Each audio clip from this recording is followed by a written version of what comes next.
almost, it says, oh, snap your finger. Beep. I will leave more water second. Snap your hand. Beep.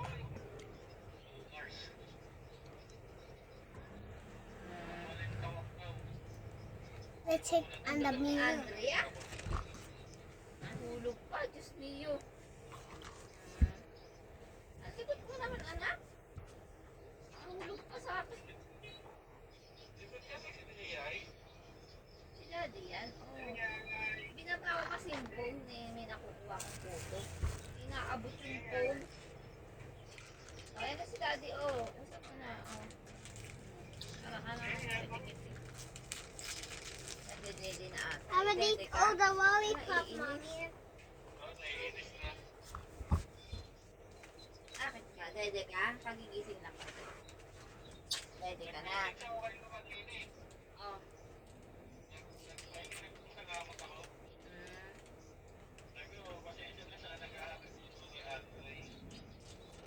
Ano sabi?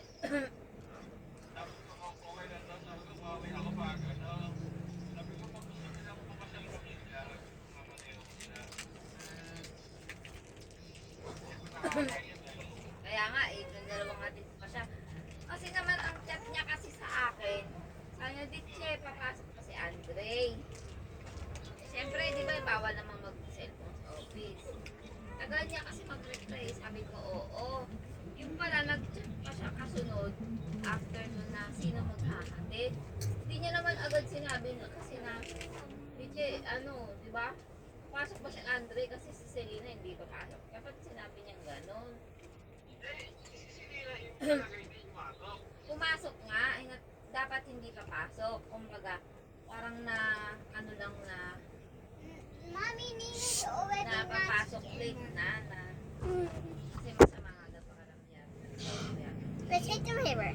Parang late na siya nakapag-desisyon na papasok na si Selena. Kaso, nag-tricycle nga lang sila, walang e-bike. Dahil nga, Hear that? late na siya Hear that? nakapag-desisyon